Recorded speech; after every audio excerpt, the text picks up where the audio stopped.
മറ്റൊരു വശത്ത് പുതിയ കൗൺസിലറിനെ തിരഞ്ഞെടുക്കുകയാണ്. പുതിയ കൗൺസിലറിനോട് പ്രത്യേകം കാർത്തിക് പറയുന്നുണ്ട്. ഇനി ആരും തന്നെ സമരമോ പ്രശ്നമോ ഒന്നും ഉണ്ടാക്കാതെ നീ നോക്കണമെന്നും പ്രത്യേകം പറയുന്നു. അതേ സമയമായിരുന്നു ദേ നായിഡുവിന്റെ വീട്ടില് പ്രതാപിന്റെയും ഭാരതിയുടെയും വിവാഹം ഉറപ്പിച്ചിരിക്കുന്നു. അതിനു മുൻപായിട്ട് ഭാരതി NGOയിലേക്ക് വലിയൊരു എമൗണ്ട് ചെക്ക് എഴുതി കൊടുക്കുകയാണ് ചെയ്യുന്നത്. മാഡത്തിന്റെ വിവാഹം ഉറപ്പിച്ചിട്ടും മാഡം ഞങ്ങൾക്ക് വേണ്ടിയിട്ട് ഇത്രയൊക്കെ ഹെൽപ്പ് ചെയ്യുന്നല്ലോ എന്ന് NGOയിലുള്ളവർ ചോദിക്കുമ്പോൾ അതിന്റെ കടമയാണെന്ന് പറഞ്ഞാണ് അവൾ ചെക്ക് എഴുതി കൊടുക്കുന്നതും. അവിടെയുണ്ടായിരുന്ന കാർത്തികിനോട് പ്രത്യേകം ഭാരതി പറയുന്നുണ്ട്, ഞാൻ പോയി കഴിഞ്ഞാലും ഈ ഒരു കാര്യം നീ ചെയ്യണം. അതിന് പിന്നിൽ വലിയൊരു കാരണമുണ്ടെന്നും പ്രത്യേകം ഭാരതി പറയുന്നുണ്ട്. അതെന്താണെന്നുള്ള കാര്യം കാണിക്കുന്നതേയില്ല. അങ്ങനെ ഭാരതിയുടെയും പ്രതാപിന്റെയും വിവാഹ ദിവസം എത്തി. നായിഡുവിന് വലിയ സന്തോഷം. ഒരുപാട് പേരൊക്കെ വിവാഹത്തിന് പങ്കെടുക്കുവാനായി വരുന്നുണ്ടല്ലോ. അവരെ എല്ലാവരെയും സൽക്കരിക്കുകയാണ് ചെയ്യുന്നത്. അതേസമയം പ്രതാപിനാണെങ്കിലോ പ്രതാപിന് മറ്റൊരു ഐഡിയ കൂടിയുണ്ട്. ഭാരതിയെ ഭാര്യയാക്കിയതിനു ശേഷം നായിഡുവിനെ ദ്രോഹിക്കണം. അവന്റെ സ്വത്തും ബിസിനസ്സും എല്ലാം തട്ടിയെടുക്കണം.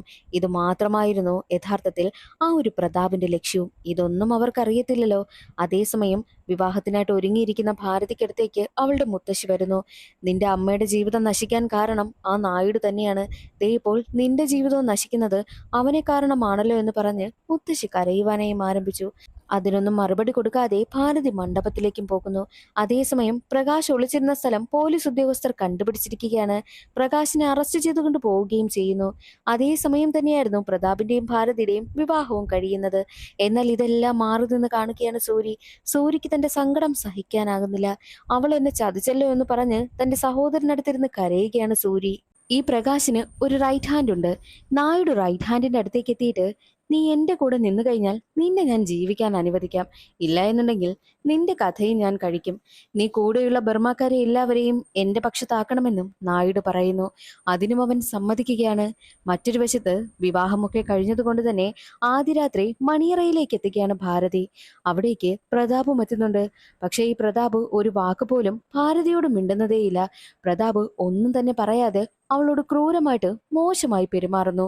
ഭാരതിക്കാണെങ്കിലോ അതൊന്നും ഒട്ടും അക്സെപ്റ്റ് ചെയ്യാൻ കഴിയുന്നതേയില്ല. എല്ലാം കഴിഞ്ഞതിന് ശേഷം പ്രതാപ് പറയുന്നുണ്ട്, ഇനി മുതൽ ഓരോ രാത്രിയും നിനക്കിത് തന്നെയായിരിക്കും നീ അനുഭവിക്കാൻ പോകുന്നത്. കാരണം നിന്റെ അച്ഛനോട് എനിക്കൊരു വാശിയുണ്ട്. അതെല്ലാം ഞാൻ തീർക്കുമെന്ന് പറഞ്ഞ് അവളെ വിരട്ടുന്നു. നിന്നോട് ഞാൻ എന്ത് ചെയ്താലും ആരും അത് എന്നോട് ചോദിക്കാൻ പോകുന്നില്ല. കാരണം ഞാൻ നിന്റെ ഭർത്താവാണെന്ന് കൂടി അയാൾ പറയുകയാണ്. അത് കേട്ടതോടുകൂടി ഭാരതിക്ക് എന്ത് ചെയ്യണമെന്നറിയാത്ത അവസ്ഥ. ആ കട്ടിലിൽ നിന്നും ചാടി എഴുന്നേറ്റ ഭാരതി ഒരു കാര്യം ചെയ്യുന്നു. അതേ സമയമായിരുന്നു സൂരി തന്റെ സഹോദരനൊപ്പം ഭാരതിയുടെ വീട്ടിലേക്ക് പോവുകയാണ്. തന്നെ ചതിച്ച ഭാരതിയെ കൊല്ലണമെന്ന് കരുതി കയ്യിൽ തോക്കുമായിട്ടാണ് സൂരി പോകുന്നത്. അപ്പോഴേക്കും നായിഡുവിന്റെ വീട്ടിലേക്ക് ഒരു കോളും വന്നിരുന്നു. കോളെടുത്ത് നായിഡു ഷോക്കായി പോവുകയാണ്. ഉടനെ തന്നെ പ്രതാപിന്റെ വീട്ടിലേക്കും എത്തും. അവിടെ കാണുന്ന കാഴ്ച ഭാരതി പ്രതാപിന്റെ കഥ കഴിച്ചിരിക്കുകയാണ്. നീ എന്തിനാ ഇങ്ങനെ ചെയ്തത് എന്നൊക്കെ ചോദിച്ച് നായിഡു അവളോട് ചൂടായി കയറുന്നു. എന്നിട്ട് അവളെ തല്ലുവാനായും പോവുകയാണ്. ഞാനും അച്ഛന്റെ മകളല്ലേ, എനിക്കെന്താ കൊല്ലും കൊലയും ചെയ്താല് എന്നൊക്കെയാണ് ഭാരതി പറയുന്നത്. അത് കേൾക്കുന്ന നായിഡുവിന് വല്ലാതെ ദേഷ്യം വരും. ഞാൻ എന്ത് കഷ്ടപ്പെട്ടാണെന്നോ പ്രതാപിനെ കൊണ്ട് ഇതിനൊക്കെ സമ്മതിച്ചത്. ഇനി ആരാ ഈ ഒരു കേസിൽ ജയിലിൽ പോകുന്നത് എന്നായിരുന്നു നായിഡുവിന്റെ ചിന്ത. അപ്പോഴേക്കും സൂരി താൻ പോകാമെന്ന് പറഞ്ഞ് ആ ഒരു കേസും ഏറ്റെടുക്കുന്നു. പ്രതാപിന്റെ കൊലപാതക വാർത്ത പുറത്തറിഞ്ഞതോടുകൂടി പ്രതാപിന്റെ കൂട്ടാളികളെല്ലാം നാട്ടിൽ വലിയ സമരം തന്നെ നടത്തുകയാണ്. ഒരു വണ്ടികൾ പോലും പുറത്തിറങ്ങുവാനായിട്ട് സമ്മതിക്കുന്നതേയില്ല. അതേ സമയമായിരുന്നു ജഗ തന്റെ ഭാര്യയും സഹോദരനെയും കൊണ്ട് ഓട്ടോയിൽ വരുന്നത്. സമരക്കാരാണെങ്കിലോ ഓട്ടോ തടഞ്ഞു നിർത്തും. ആക്രമിക്കുമെന്നാകുന്ന സമയം തന്നെയായിരുന്നു അവിടേക്ക് പോലീസ് ഉദ്യോഗസ്ഥനായ സത്യ വരുന്നത്. സത്യയാണ് ജഗയെ അവിടെ നിന്നും സേഫായിട്ട് പറഞ്ഞു വിടുന്നതും. അതേസമയം സൂര്യയെ പോലീസ് സ്റ്റേഷനിലേക്ക് കൊണ്ടുവന്നിട്ടുണ്ട്.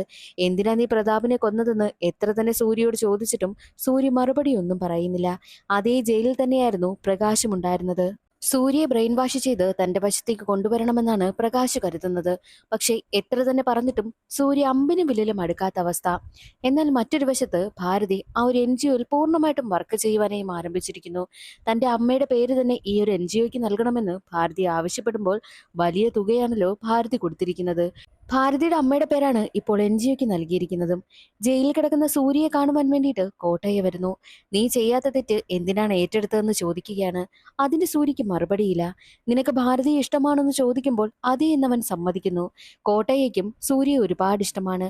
അതുകൊണ്ട് തന്നെ നായിഡുവിനോട് സംസാരിച്ച് അവരുടെ വിവാഹത്തിനുള്ള കാര്യങ്ങളൊക്കെ ചെയ്യാമെന്നും പറഞ്ഞിട്ടാണ് കോട്ടയ്യ അവിടെ നിന്ന് പോകുന്നത്. വീട്ടിലേക്ക് എത്തുന്ന കോട്ടയ്യ നായിഡുവിനോട് ഈ ഒരു കാര്യം അവതരിപ്പിക്കുന്നു. നായിഡുവിന് അത് കേട്ട് വല്ലാതെ ദേഷ്യം വരികയാണ്. സൂര്യക്ക് മാത്രമാണോ അതോ ഭാരതിക്കും ഇഷ്ടമാണോ എന്ന് ചോദിക്കുമ്പോൾ അതേ എന്നായിരുന്നു കോട്ടയ്യ പറയുന്നത്. അങ്ങനെയാണെങ്കിൽ ഇനി സൂരി ഈ ഭൂമിയിൽ വേണ്ട, അവനെ കൊല്ലുവാനുള്ള ഏർപ്പാട് ചെയ്യണമെന്നും കോട്ടയ്യയോട് പറയുന്നു. പക്ഷേ കോട്ടയ്യയ്ക്ക് ആകെ സങ്കടം. അതേസമയം ജയിലിൽ കിടക്കുന്ന സൂര്യക്കടുത്തേക്ക് ഭക്ഷണം കൊണ്ടുവന്നു എന്ന പേരിൽ കുറച്ചു പേർ വരികയാണ്. അതും നായിഡു കൊടുത്തുവിട്ടതാണെന്ന് പറഞ്ഞാണ് അവിടേക്ക് വന്നിരിക്കുന്നത്. ഭക്ഷണം കൊടുക്കുവാനായിട്ട് അവർ അകത്തേക്ക് വരുമ്പോൾ അവർ കൊണ്ടുവന്നതോ ഭക്ഷണമായിരുന്നില്ല, ആയുധങ്ങളാണ്. ആ ആയുധങ്ങളൊക്കെ വെച്ച് സൂര്യയെ കൊല്ലുവാൻ വേണ്ടിയിട്ട് അവർ ശ്രമിക്കും.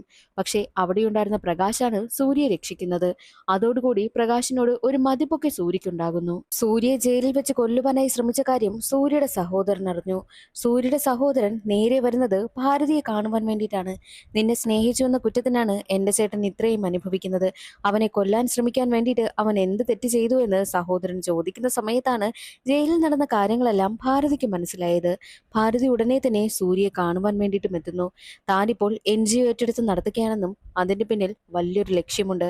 കാരണം നിനക്ക് വഴിയെ മനസ്സിലാകും, എന്റെ അച്ഛനായ നായിഡുവിന്റെ കഥ കഴിക്കുവാൻ വേണ്ടിയിട്ടാണ് ഞാൻ ഈ ഒരു കാര്യങ്ങളൊക്കെ ചെയ്യുന്നത്. NGO മുഴുവൻ തന്റെ കൺട്രോളിൽ വന്നു കഴിഞ്ഞാൽ താൻ ഒരു കാര്യം ചെയ്യുമെന്നുള്ള കാര്യവും ഭാരതി പറയുന്നു. അതിനെന്റെ കൂടെ നിൽക്കണമെന്നും സൂര്യയോട് ഭാരതി പറയുകയാണ്. എന്തായാലും ഇപ്പോൾ നിനക്ക് എന്റെ അച്ഛനോട് ഒരു ദേഷ്യം വന്നിട്ടില്ലേ, അത് നീ കാത്തു സൂക്ഷിക്കണം. നിന്റെ അനിയനെ പിരിവ് നടത്തുവാൻ വേണ്ടിയിട്ട് ഇറക്കി വിടണമെന്നും അവൾ ആവശ്യപ്പെടുന്നു. അതനുസരിച്ച് പണ്ട് നായിഡു നടത്തിയ പിരിവുകളെല്ലാം നാട്ടിലിറങ്ങി നടത്തുന്നത് സൂര്യയുടെ സഹോദരനാണ്. ആളുകൾ എല്ലാവരും പേടിച്ച് സൂര്യയുടെ സഹോദരന് കാശും കൊടുക്കുന്നുണ്ട്. അവൻ നേരെ വരുന്നത് ജഗയ്ക്കടുത്തേക്ക്. ജഗയോടും പിരിവിനുള്ള കാശ് ചോദിക്കുന്ന സമയത്ത് ജഗയ്ക്ക് വല്ലാതെ ദേഷ്യം വരും. ഓൾറെഡി എനിക്ക് ഒരുപാട് കടങ്ങളുണ്ട്, അതിന്റെ കൂടെ നീ വിരട്ടി എന്റെ കയ്യിൽ നിന്ന് കാശ് വാങ്ങുവാനായി ശ്രമിക്കുന്നു എന്ന് ചോദിച്ച് അവനെ തല്ലുകയും എല്ലാവരുടെയും മുന്നിലിട്ട് അവന്റെ ദേഹത്തേക്ക് മണ്ണെണ്ണ ഒഴിച്ചിട്ട് അവനെ കൊളുത്തുകയും ചെയ്തു. ഈ ഒരു വിവരം ഭാരതി അറിയുകയാണ്. ആ പയ്യനെ സേഫായിട്ട് ഹോസ്പിറ്റലിലേക്കും കൊണ്ടുവരുന്നു. അവൻ ജീവന് വേണ്ടി പോരാടിക്കൊണ്ടിരിക്കുകയാണ്. അവിടേക്ക് എത്തുന്ന പോലീസ് ഉദ്യോഗസ്ഥനോട് റിപ്പോർട്ട് എഴുതുവാൻ പോലും അവർ സമ്മതിക്കുന്നതേയില്ല. എന്നാൽ അപ്പോഴേക്കും ഭാരതിയെ കാണുവാൻ വേണ്ടിയിട്ട് NGO നടത്തുന്ന ആൾ വരുന്നു. ഇപ്പോൾ NGO ഫുൾ കൺട്രോൾ വെച്ചിരിക്കുന്നത് ഭാരതിയാണല്ലോ. നിങ്ങൾ വന്നതിന് ശേഷം NGOയിൽ ഒരുപാട് പ്രശ്നങ്ങൾ നടക്കുകയാണ്. എന്തായാലും ഇതിന്റെ കൺട്രോൾ എല്ലാം ഞങ്ങളുടെ കൈവശം തരണം. നിങ്ങൾ തന്ന കാശെല്ലാം തിരികെ തരാമെന്ന് NGOയുടെ ആൾ പറയുന്ന സമയത്ത് ഞാൻ ഈ NGO എന്റെ കൈവശം കൊണ്ടുവന്നത് എനിക്ക് മറ്റൊരു ഉദ്ദേശമുണ്ട്. ഇത് പൂർണ്ണമായിട്ടും എന്റെ അധികാരത്തിൽ തന്നെ വരണമെന്നും അവൾ പറയുന്നു. അപ്പോഴാണ് അവൾക്ക് വലിയ പ്ലാൻ ഉണ്ടെന്നുള്ള കാര്യം എല്ലാവർക്കും മനസ്സിലാകുന്നത്. നായിഡുവും കോട്ടയ്യയും നേരെ എത്തുന്നത് ജഗയെ കാണുവാൻ വേണ്ടിയിട്ടാണ്. സൂര്യയുടെ സഹോദരന്റെ ഈ ഒരു അവസ്ഥയ്ക്ക് കാരണം ജഗയാണല്ലോ. അതുകൊണ്ട് തന്നെ അടുത്ത കൗൺസിലറായിട്ട് ജഗയെ പ്രഖ്യാപിക്കുവാനായി പോവുകയാണ്. ആ ഒരു കാര്യം പറയുവാൻ വേണ്ടിയിട്ടാണ് ജഗയ്ക്കടുത്തേക്ക് എത്തിയിരിക്കുന്നത്. ജഗയ്ക്കും ഒരുപാട് സന്തോഷമാകുന്നു. ഇത്രയും നാള് സമൂഹത്തിന് നല്ല കാര്യങ്ങളൊക്കെ ചെയ്യണമെന്ന് കരുതിയിരുന്ന ജഗയ്ക്ക് ഇപ്പോൾ താൻ കൗൺസിലറാകാൻ പോകുന്നു എന്ന് കേട്ടതോടുകൂടി നായിഡുവിന്റെ കൂട്ടാളിയും മാറുകയാണ്. സൂര്യയുടെ സഹോദരന് ഏത് നിമിഷവും എന്ത് സംഭവിക്കും എന്ന അവസ്ഥയാണ്. സൂര്യയുടെ സഹോദരനടുത്തേക്ക് എത്തുന്ന ഭാരതി അവനെ കൊണ്ട് കുറച്ച് കാര്യങ്ങൾ റെക്കോർഡ് ചെയ്യിപ്പിക്കുന്നു. എന്താണ് പറയുന്നതെന്നാൽ പ്രതാപിനെ കൊന്നത് യഥാർത്ഥത്തിൽ തന്റെ ചേട്ടനായിട്ടുള്ള സൂര്യയല്ല, താനാണെന്നുള്ള കാര്യം അവൻ സമ്മതിക്കുന്നു. എനിക്ക് വേണ്ടിയിട്ടാണ് എന്റെ ചേട്ടൻ ദേ ഇപ്പോൾ ജയിലിൽ പോയിരിക്കുന്നതെന്നും അവൻ പറയുന്നു. അതോടുകൂടി അവൻ മരണപ്പെട്ടു പോവുകയും ചെയ്യുകയാണ്. അവൻ പറഞ്ഞ കാര്യങ്ങളെല്ലാം റെക്കോർഡ് ചെയ്തിട്ട് നേരെ ഭാരതി സ്റ്റേഷനിലേക്കും പോകുന്നു. അത് പോലീസ് ഉദ്യോഗസ്ഥരെ കേൾപ്പിച്ചതിന് ശേഷം സൂര്യ ജയിലിൽ നിന്നും ഇറക്കിക്കൊണ്ടുവരികയാണ്. സൂര്യ ഇറങ്ങി വരുന്നതോ വല്ലാത്ത ദേഷ്യത്തോടു കൂടി. എങ്ങനെയെങ്കിലും ജഗയെ കൊല്ലണം, അത് മാത്രമായിരുന്നു അവന്റെ ലക്ഷ്യം. ജയിലിൽ നിന്നിറങ്ങി അവൻ നേരെ വരുന്നത് ജഗയുടെ വീട്ടിലേക്കാണ്. ജഗയുടെ വീട്ടിലെത്തി പ്രശ്നമുണ്ടാക്കുവാനായും ശ്രമിക്കുന്നു. പക്ഷെ അപ്പോഴേക്കും ജഗ നായിഡുവിന്റെ ആളായി മാറിയിട്ടുണ്ടായിരുന്നല്ലോ. നായിഡുവിന്റെ കുറച്ച് കൂട്ടാളികളും അവിടെയുണ്ട്. എല്ലാവരും സൂര്യയെ തല്ലുകയാണ് ചെയ്യുന്നത്. മറ്റൊരു വശത്ത് നായിഡുവിനെ കാണിക്കുന്നു. നായിഡുവും കോട്ടയും ചേർന്ന് ഇപ്പോൾ പുതിയ ബിസിനസ് ഒക്കെ നടത്തി ഒരുപാട് കാശ് സമ്പാദിച്ചിരിക്കുകയാണ്. നിന്നെ പോലൊരു കൂട്ടുകാരനുണ്ടെങ്കിൽ എനിക്ക് ഈ ആന്ധ്ര തന്നെ കൺട്രോൾ കൊണ്ടുവരാൻ കഴിയുമെന്ന് നായിഡു കോട്ടയ്യോട് പറയും. കോട്ടയ്യയോട് സമാധാനത്തോടെ പോയി കിടന്നുറങ്ങുവാനായിട്ടും നായിഡു പറയുന്നു. കോട്ടയ്യ താഴേക്ക് ഇറങ്ങി വരുന്ന സമയത്താണ് അവിടേക്ക് ഭാരതി വരുന്നതും. നീ നായിഡുവിനെതിരായിട്ട് നിൽക്കുകയാണെന്നുള്ള കാര്യം ഞാൻ അറിഞ്ഞല്ലോ, നീ സൂക്ഷിച്ചോ. അവൻ എന്തും ചെയ്യാൻ മടിക്കാത്തവനാണ്. അവന് സ്നേഹവും കരുണയും ആരോടെങ്കിലും ഉണ്ടെങ്കിൽ അത് എന്നോട് മാത്രമാണുള്ളത്. മകളാണെന്ന് പോലും നിന്നെ നോക്കില്ല എന്ന് പറഞ്ഞിട്ടാണ് കോട്ടയെ പോകുന്നതും. കോട്ടയെ ഉറങ്ങുവാനായി കിടക്കുന്ന സമയം കോട്ടയുടെ മുഖത്ത് ആരോ തലയിണ കൊണ്ടുവന്ന് അമർത്തുന്നു. കോട്ടയുടെ കഥ അവിടെ കഴിയുകയാണ്. അത് ചെയ്തത് മറ്റാരുമല്ല, കോട്ടയ്യയുടെ മകനായിട്ടുള്ള കാർത്തിക് തന്നെയായിരുന്നു. കോട്ടയ്യയുടെ ഡെഡ് ബോഡി കാണുവാൻ വേണ്ടിയിട്ട് നായിഡു എത്തുകയാണ്. നായിഡു വളരെ ഇമോഷണൽ ആയിട്ട് ഓരോ കാര്യങ്ങളൊക്കെ സംസാരിക്കും. അതെല്ലാം കേട്ട് ഭാരതി പുഞ്ചിരിക്കുന്നു. എന്നാൽ ഓപ്പോസിറ്റ് ഇരിക്കുന്ന കാർത്തികിനെ നോക്കിയാണ് അവൾ പുഞ്ചിരിച്ചു കൊണ്ടിരിക്കുന്നത്. അവിടെയാണ് കഥയിലൊരു ട്വിസ്റ്റ്. ഭാരതി നേരെ അന്ന് രാത്രി എത്തിയിരുന്നത് കാർത്തികിന്റെ അടുത്തേക്കാണ്. നമ്മൾ രണ്ടുപേരും സന്തോഷമായിട്ട് ജീവിക്കണമെന്നുണ്ടെങ്കിൽ നിന്റെ അച്ഛനും എന്റെ അച്ഛനും ജീവനോടെ ഇരിക്കാൻ പാടില്ല. എന്റെ അച്ഛന്റെ കഥ ഞാൻ കഴിക്കും, നിന്റെ അച്ഛന്റെ കഥ നീ തീരുമാനിക്കണമെന്നുള്ള കാര്യം കാർത്തികിനോട് പറഞ്ഞിട്ടാണ് അവൾ പോയത്. അത് കേട്ട കാർത്തിക് അന്നേ ദിവസം രാത്രി തന്നെ കോട്ടയ്യയുടെ കഥ കഴിക്കുകയാണ് ചെയ്തത്. ഇതായിരുന്നു അവരുടെ പ്ലാൻ. എന്നാൽ അതേ സമയം തന്നെയായിരുന്നു നായിഡു നേരെ കാർത്തികിന്റെ അടുത്തേക്ക് വന്നിട്ട് എന്റെ റൈറ്റ് ഹാൻഡ് എന്നെ വിട്ടുപോയി, ഇനി മുതൽ നീയാണ് എന്റെ റൈറ്റ് ഹാൻഡ് എന്നുള്ള കാര്യം അവനോട് പറയുന്നു. അത് കേട്ടതും അവൻ വല്ലാതെ ഇമോഷണലായി പോവുകയാണ്. നായിഡുവിന്റെ അനുഗ്രഹവും വാങ്ങുന്നു. എന്നാൽ ഇതെല്ലാം ഭാരതി ശ്രദ്ധിക്കുന്നുണ്ട്. ഭാരതി കാർത്തികിന്റെ അടുത്തേക്ക് വന്നിട്ട് ചോദിക്കുന്നുണ്ട്, നായിഡു റൈറ്റ് ഹാൻഡിന്റെ സ്ഥാനം നിനക്ക് തന്നപ്പോൾ നീ നമ്മുടെ പ്ലാനെല്ലാം മറന്നുപോയോ? നായിഡുവിനെ കൊല്ലണ്ടേ എന്ന് ചോദിക്കുമ്പോൾ വേണ്ട, ഇനിയത് വേണ്ട എന്നുള്ള കാര്യം കാർത്തിക് പറയുന്നു. കാർത്തികിന്റെ മനസ്സേ മാറിയിരിക്കുകയാണ്. അടുത്ത കൗൺസിലറായിട്ട് അവർ പ്രഖ്യാപിച്ചിരുന്നത് ജഗയല്ലേ.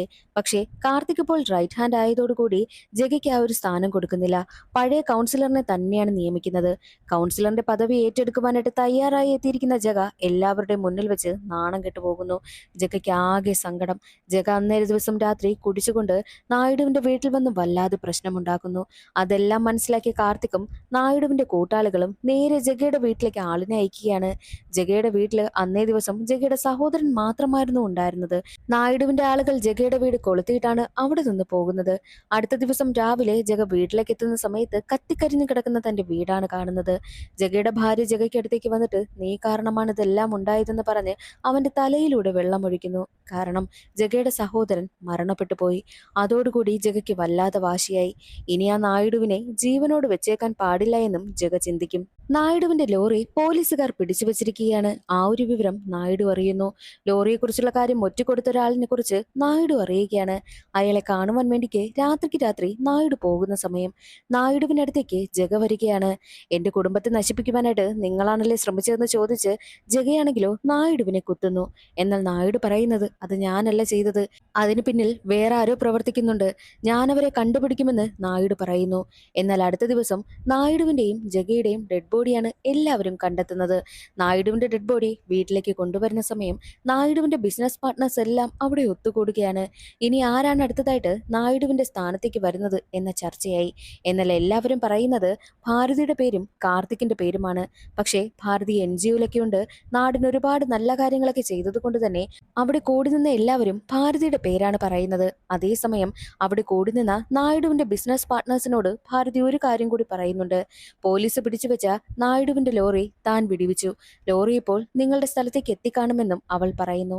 അതനുസരിച്ച് ബിസിനസ് പാർട്ട്നേഴ്സ് ലോറി എത്തിയെന്ന് വിളിച്ചു തിരക്കുന്ന സമയത്ത് ലോറിയും അവിടെ എത്തിയിട്ടുണ്ട്.